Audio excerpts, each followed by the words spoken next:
Welcome to college tutor. तो आज की वीडियो में हम मॉडल्स ऑफ ऑर्गेनाइजेशन बिहेवियर लेने वाले हैं। There are 5 models in organisation behaviour. इन 5 मॉडल्स में अलग अलग चीज़ें हैं, जैसे कि पहले मॉडल में जिसका नाम है ऑटोक्रेटिक मॉडल। ऑटोक्रेटिक मॉडल में पावर पे बात की गई। अगर मैं इसको शॉर्ट टर्म में या एक वर्ड में एक्सप्लेन करूं तो इसका मतलब है पावर। यहाँ पे पावर पे फोकस किया गया है, यहाँ पे अथॉरिटी पे फोकस किया गया है। यानी कि जो एम्प्लॉयज हैं वो अपने एम्प्लॉयर के अंडर काम कर रहे हैं और यहाँ पे जो रोल है वो एम्प्लॉयर निभा रहा है और एम्प्लॉयर अपने एम्प्लॉयज से काम करवा रहा है, वो अपनी अथॉरिटी दिखा रहा है उनके ऊपर। तो पावर अपनी एम्प्लॉयज के ऊपर दिखा रहा है और उनसे काम करवा रहा है। ऐसे केस में और ऐसे मॉडल्स में जहां पर एम्प्लॉयर बहुत ज़्यादा पावर दिखाता है और जो एम्प्लॉयज हैं वो सिर्फ उनका कहना मानते हैं, यहाँ पर जो परफॉर्मेंस होती है एम्प्लॉयज की वो बहुत ज़्यादा कम होती है, जो होती है वो बहुत ज़्यादा लोअर होती है दैन एक्सपेक्टेड। जितना उनसे एक्सपेक्ट किया जाता है उससे लोअर होती है। तो यहाँ पर अगर एक वर्ड पे आपको याद रखना हो ऑटोक्रेटिक मॉडल का, तो आप याद रख सकते हैं पावर या अथॉरिटी। ठीक है, अगर इसका एग्जाम्पल लूँ एक, तो क्या हो सकता है, जैसे कि डिफेंस टीम होती है। डिफेंस टीम में क्या होता है, एक लीडर होता है और वो उनसे काम करवाता है।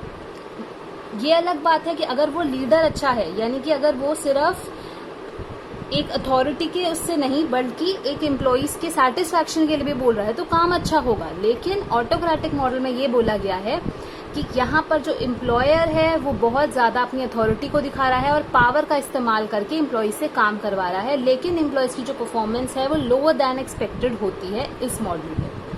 सेकेंड मॉडल है हमारे पास जिसका नाम है कस्टोडियल मॉडल। इस मॉडल में अगर एक वर्ड में हमें याद रखना हो तो ये इकोनॉमिक रिसोर्स पर डिपेंड करता है। इकोनॉमिक रिसोर्स यानी कि मनी पर। तो यहाँ पे जो एम्प्लॉयज हैं उनका फोकस होता है कि उनको पैसे कमाने की, यहाँ पर सेल्फ बेनिफिट देखा जाता है। इस मॉडल में एक चीज़ की प्रॉब्लम आ जाती है, क्योंकि यहाँ पर सारे एम्प्लॉयज, सारे इंडिविजुअल्स अपनी सेल्फ ग्रोथ के लिए या अपने इकोनॉमिक रिसोर्स के लिए काम कर रहे हैं, तो यहाँ पे जो कोऑपरेशन है बिटवीन वेरियस एम्प्लॉयज वो कम होता है। ठीक है, तो यहाँ पर हम एक वर्ड पे क्या याद रखेंगे, इकोनॉमिक रिसोर्स यानी कि मनी की बात की गई है, और यहाँ पे सेल्फ इंडिपेंडेंस की बात की गई। यहाँ पे जो कोऑपरेशन है वो नहीं है। जो थर्ड मॉडल है वो है supportive. As the name suggest, यहाँ पे सपोर्टिव हो रहा है और सारे इंडिविजुअल, सारे एम्प्लॉयज कोऑपरेशन से काम कर रहे हैं।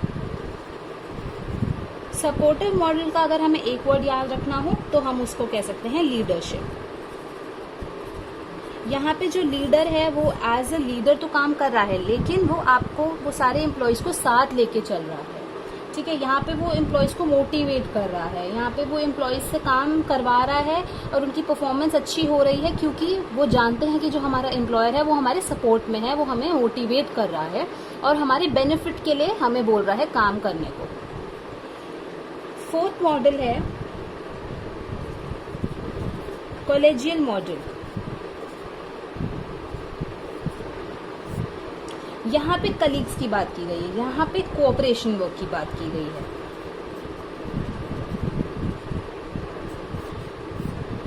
कॉलेजियल मॉडल में यहाँ पर जो सोशल ऑर्गेनाइजेशन, यहाँ पे एग्जाम्पल में मैं लिख सकती हूँ सोशल ऑर्गेनाइजेशन होती हैं जो, उनकी बात की गई है कि यहाँ पर सारे जो एम्प्लॉयज हैं, सारे जो इंडिविजुअल्स हैं वो काम करते इसलिए हैं ताकि सोसाइटी का भला हो, कोऑपरेशन में काम करते हैं ताकि उनका सेल्फ ग्रोथ भी हो। फिफ्थ मॉडल जो आता है वो आता है सिस्टम मॉडल।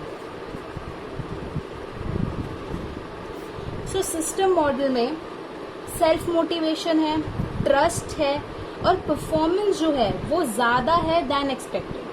ठीक है, यहाँ पे जो एम्प्लॉयज़ हैं वो कमिटेड हैं टू देयर वर्क, तो यहाँ पे सिस्टम मॉडल में जो परफॉर्मेंस है वो बेटर है देन एक्सपेक्टेड।